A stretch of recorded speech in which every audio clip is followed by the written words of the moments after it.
तव कथामृतं तप्त जीवनं कविपीडितं कल्मषापहं श्रवणमंगलं श्रीमदाततं भुवि गृह्णन्ति ये भुरिदा जनाः।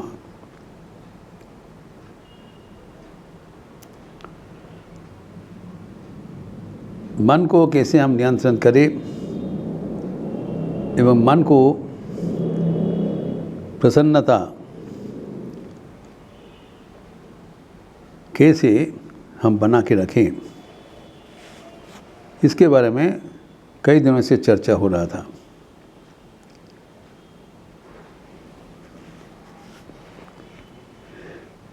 इसके लिए हमें जो जीवन शैली के ऊपर ध्यान देना जरूरी एवं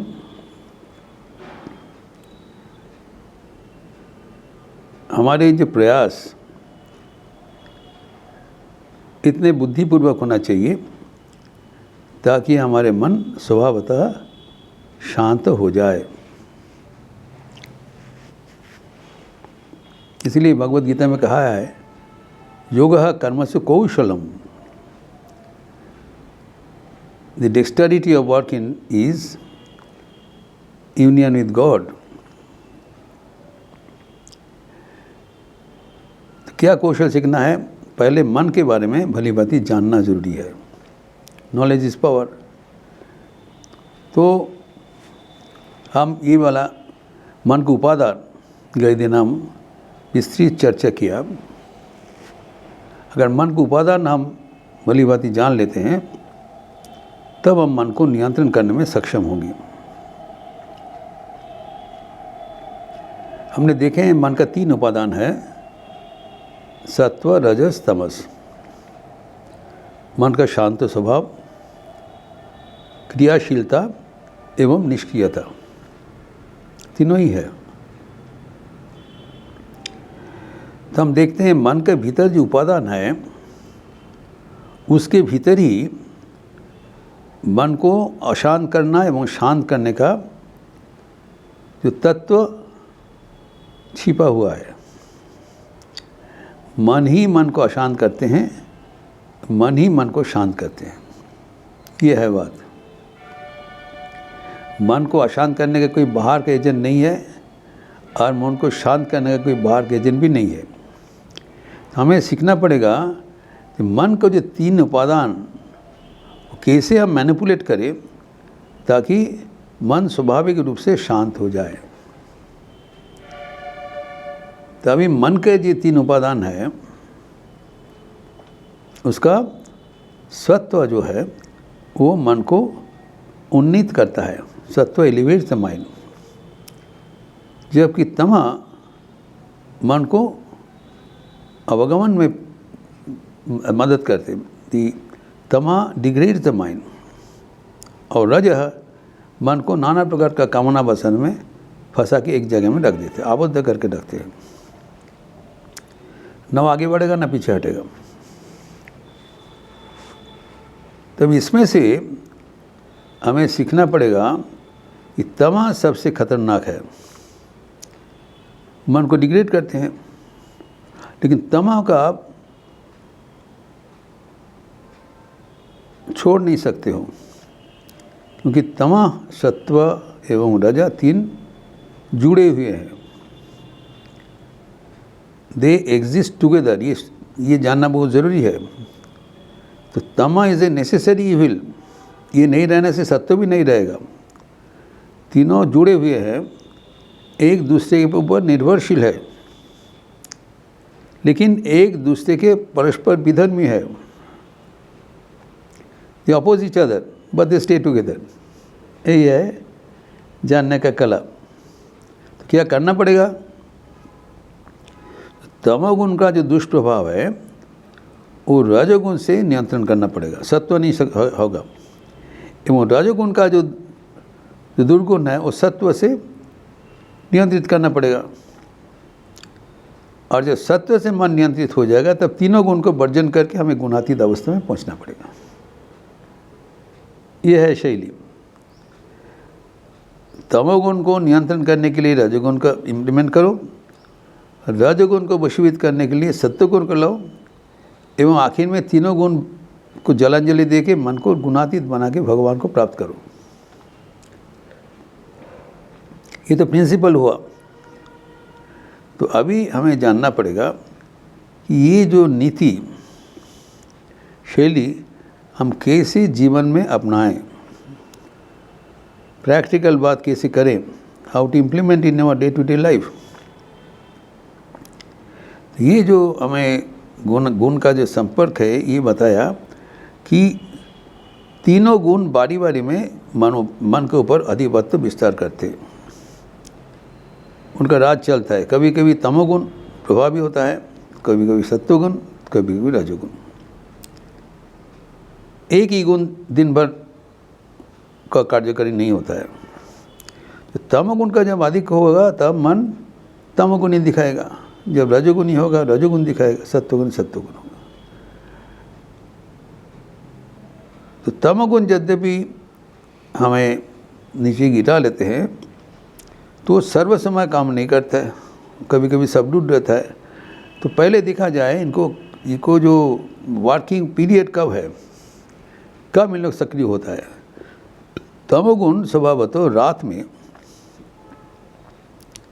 इसका क्रियाशील होता है, इसीलिए जितना होना संभव रात को ही नींद जाना चाहिए। नींद रात में होना चाहिए, तब प्रकृति शांत होता है, तमोगुण बलवती होता है।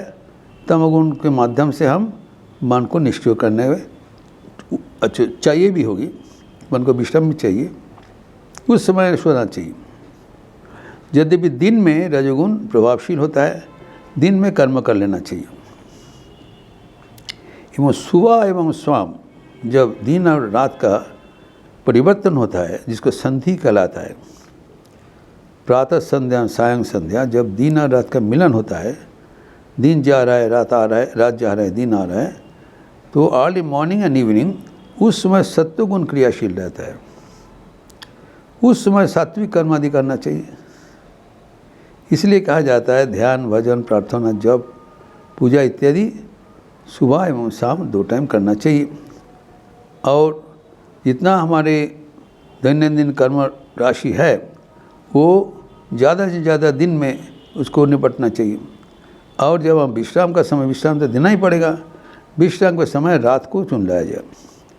तो अगर हम जो जीवन शैली ऐसे परिवर्तन करें, जो जीवन में हमारा जो सोने का टाइम है वो दैट अर्ली नाइट एंड थे अर्ली मॉर्निंग तक, उस समय हम विश्राम लें, तो तमोगुण का क्रियाशील जब रहेगा तब हमारा शरीर का कोई कर्म करना भी मुश्किल है, मन भी क्रियाशील नहीं होता है, तब उसको छुट्टी दिया जाए। और दिन में हम सारे कर्म संभाल लें, लेकिन अर्ली मॉर्निंग एंड इवनिंग हमारा मन को स्वात्विक गुणावली के लिए भूषित करने के लिए स्वात्विक कर्म आदि करना चाहिए।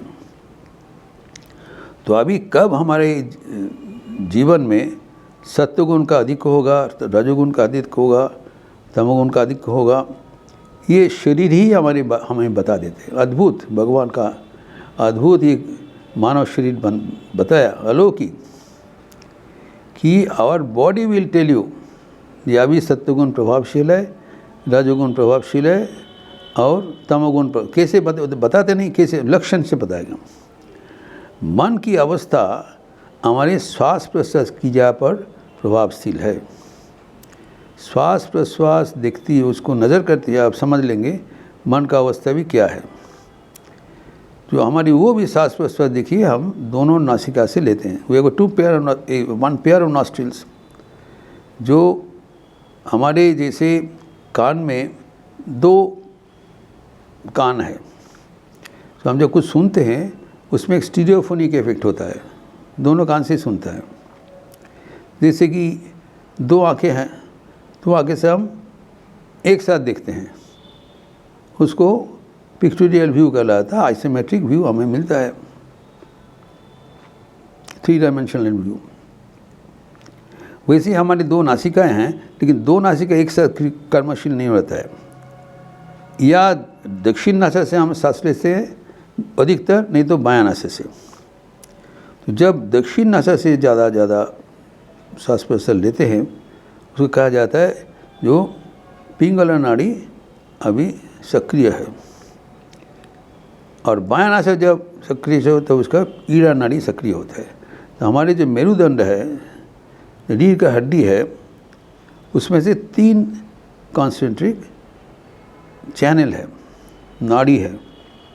दाहिना वाला कहा जाता है पिंगला, बायां वाला कहा जाता है ईड़ा, बीच वाला कहा जाता है सुषुम्ना।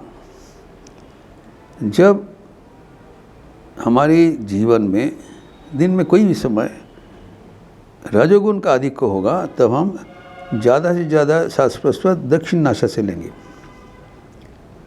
तो बता देगा शरीर, देखो अभी रजोगुण का राज चल रहा है। अब जब मन तमोगुण का अधिक होगा, निष्क्रियता होगा, आलस्य, चढ़ता, मूढ़ता, तब बायां नाक से हम श्वास प्रश्वास लेते हैं। ये मुझे सत्वगुण का अधिक होगा तो हम देखेंगे दोनों नासा से एक साथ चल रहा है, कोई प्राणायाम का जरूरत नहीं है, ऑटोमेटिक। तब दिन में देख लीजिए, जब अर्ली मॉर्निंग होगा, आप कभी उठेंगे अर्ली मॉर्निंग में, देखेंगे कुछ प्राणायाम का जरूरत नहीं, ऐसी आपको दोनों नास प्रश्वास से एक साथ श्वास प्रश्वास चल रहा है, मन स्वभावतः शांत हो गया।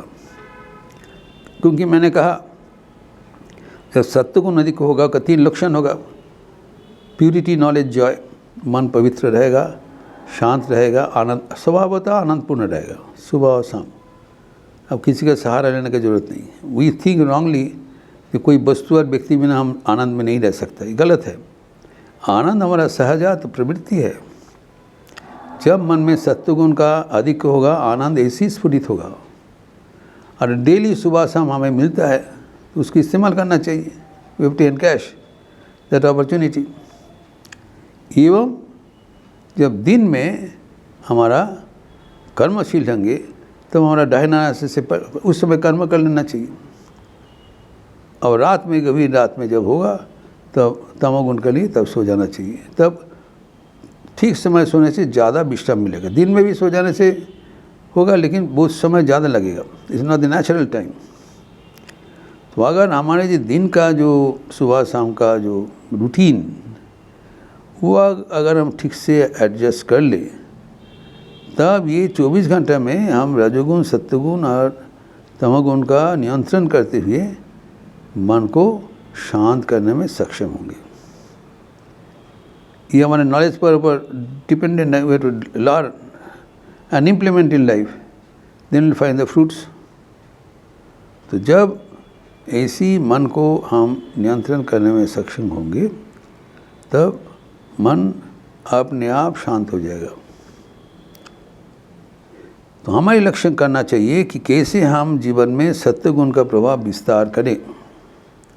सत्वगुण जितना समय रहेगा तब तक मन शांत रहेगा। जैसे सत्वगुण विघ्नित होता है तमोगुण से, तमोगुण का ड्रज एम्प्लॉय करके तमोगुण का तो नलीफाई करना चाहिए। ये मुझे सत्वगुण का अधिक होगा तब, जब रजोगुण का अधिक होगा तो सत्वगुण से करना पड़ेगा। लेकिन मन जब सत्वगुण से अधिक होगा तब मन में एक सात्विक आनंद मिलता है। ये सात्विक आनंद छोड़ना बड़ा मुश्किल है क्योंकि हम आनंद चाहते हैं। तो इसमें हम तो सत्व की एक बंधन करते हैं। सत्वं सुखे बंधन थी रजक कर्मणि भारत। सत्यम भी एक, सत्य भी हमारे एक बंधन का कारण है। कैसे? स्वतः सुख के माध्यम में छोड़ना नहीं चाहते। हमें ये बात याद रखना चाहिए कि सत्व को जो सुख भी है वो वर्जनीय है। कारण हमारा जो लक्ष्य है गुण का सुख नहीं, गुणातीत का सुख, भगवान का सुख। भगवान गुण के पारे है, गुण के भीतर नहीं है। गुण के भीतर प्रपंच है, आवागमन है, लेकिन जो स्थायी आनंद एक भगवान से ही मिलता है जो कि गुण के बाहर है। तो हमें सत्वगुण को आश्रय करते हुए सत्वगुण का अतिक्रम करना पड़ेगा। गुण को पकड़ते हुए आप वो अवस्था में नहीं पहुंच सकते हो। इसीलिए जो वो गुण को छोड़कर कैसे हम जीवन में प्रतिष्ठित हो, भगवान लाभ करे, इसी का चर्चा शास्त्र में दिया गया है। वो अगर हम ध्यान से देखें एवं जीवन में उसको अपनाने का कोशिश करें, जरूर हमारे जीवन भी सार्थक, सुंदर एवं आनंदपूर्ण हो जाएगा। इस प्रसंग और भी आगे बढ़ाते हम लोग अगले दिन चर्चा करेंगे। ओम शांति शांति शांति। हरि ओम तत्सत। श्री राम कृष्णार्पणमस्तु। आज रविवार का अवसर है, जप यज्ञ चल रहा है सुबह से शाम तक। दोपहर को गॉस्पेल ऑफ श्री राम कृष्ण का क्लास है 10:30 से 11:30। शाम को व्यक्तित्व के विकास पर चर्चा युवाओं के लिए, जो विवेकानंद जो युवा संघ है उसके माध्यम से। तो भारतीय व्याख्यान अर्थात lectures from Colombo to Almora पाठ हो रहा है, व्याख्या हो रहा है एवं मंत्रादि पाठ एवं शाम को संध्या के बाद सामूहिक भजन। अब सबका स्वागत है। अच्छे रहिए, स्वस्थ रहिए, आनंद में रहिए। नमस्कार।